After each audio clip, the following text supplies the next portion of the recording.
스님, 우리나라 사람의 기대 수명과 자살률이 OECD 국가 중에서 1위라고 합니다.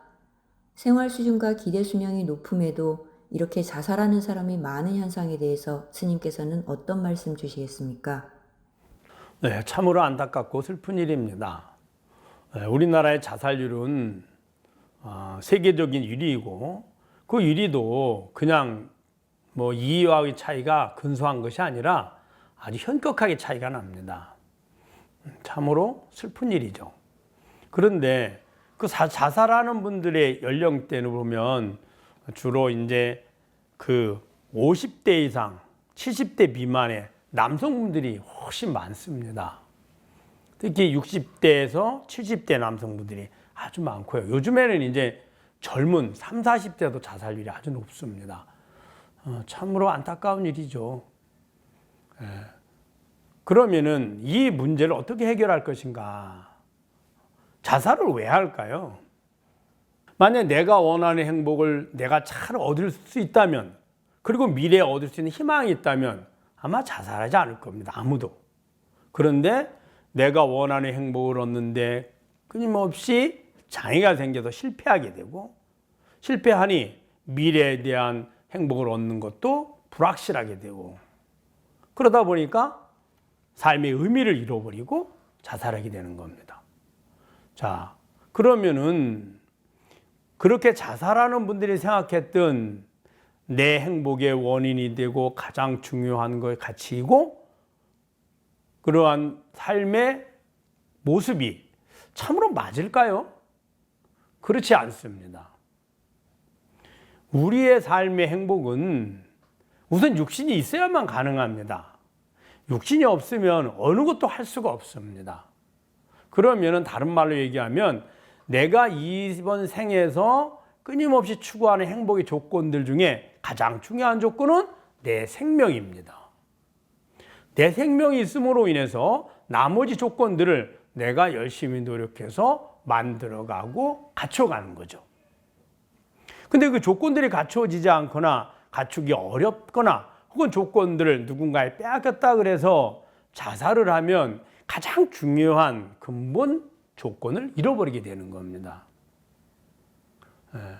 자, 그러면은 어떤 현상이 나느냐? 우리 불교적으로 보면 이번 생에 태어나서 돌아가실 때까지 본인이 살아가는 그러한 모든 것들, 세세하게는 아니지만 근본적인 계획이 되어 있습니다. 그 계획을 운명이라고 하는 겁니다. 불교에서는 업식이라고 하고요. 내가 태어나서 죽을 때까지 나는 이러한 방향으로 이러한 삶을 살 거야 라고 계획해 왔거든요.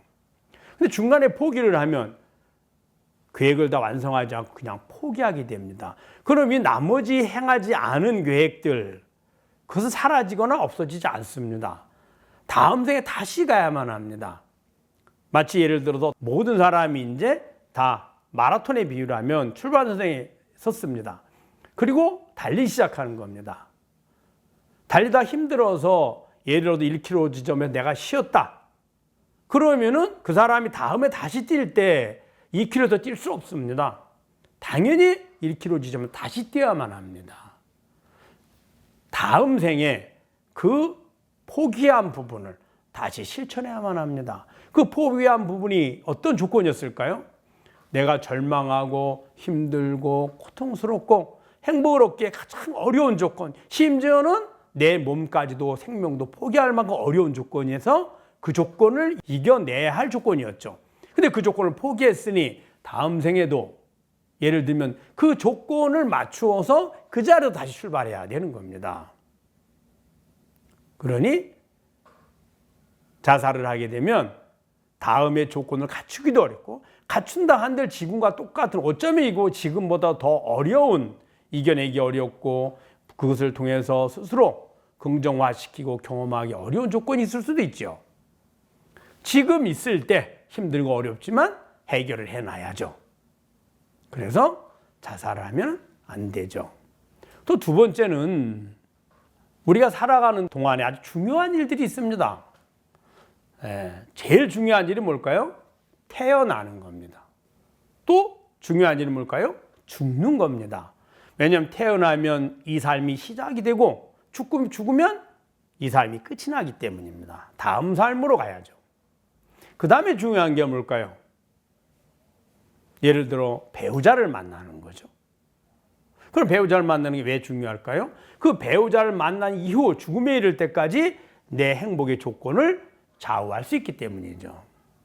예를 들어 배우자 만나기 전에는 무엇이 중요할까요? 우리나라 보편적인 사람들의 생각은 좋은 대학을 가는 게 중요합니다. 좋은 학벌이죠. 왜?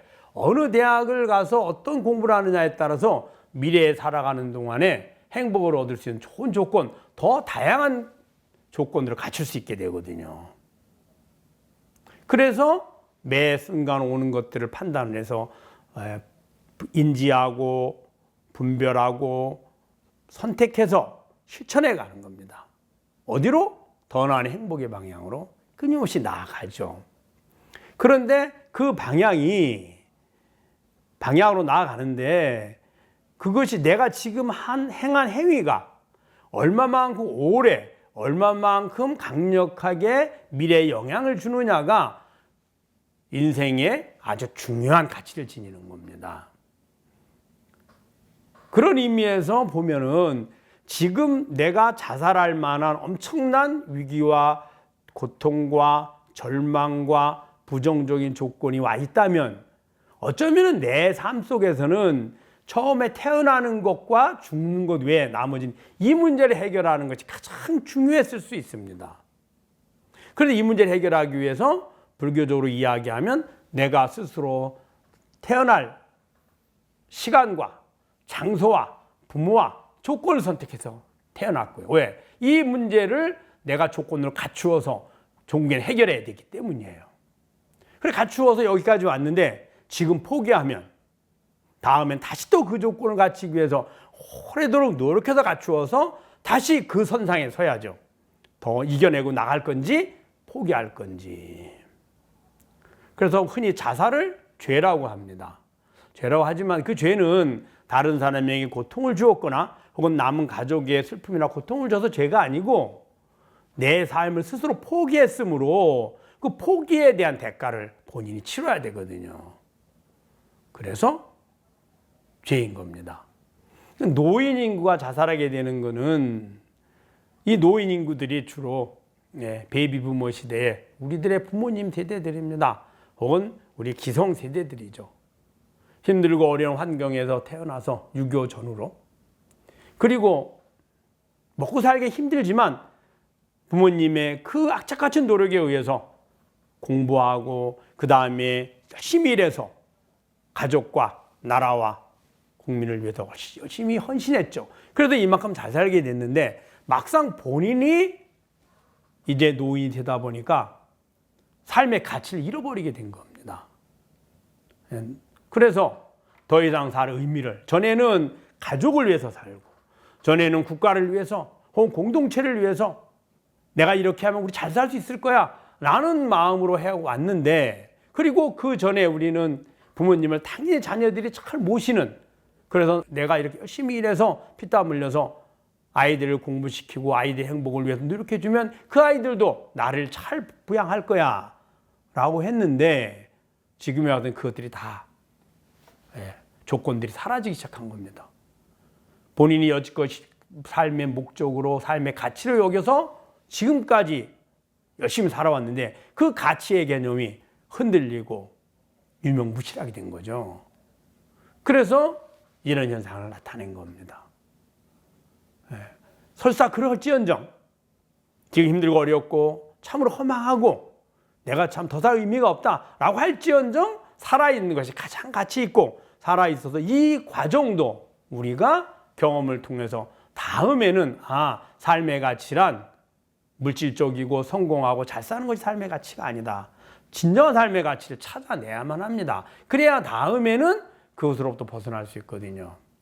그래서 힘들고 어렵지만 주어진 내 계획만큼, 내 수명만큼 살면서 좋은 것도 경험하고 기쁜 것도 경험하고 싫은 것도 경험하고 괴로움도 경험해가면서 살아갑니다. 그 경험이 다음에 미래의 나의 행복을 얻는 지혜를 만들어내거든요. 우리의 삶은 태어남부터 죽을 때까지 끊임없이 경험을 하는 겁니다. 경험하는 이유는 더 나은 바른 행복을 찾기 위한, 즉 지혜를 얻기 위한 방식이고요. 이번 생에 다 못하면 다음 생에 다시 또 태어나서 경험을 하고요.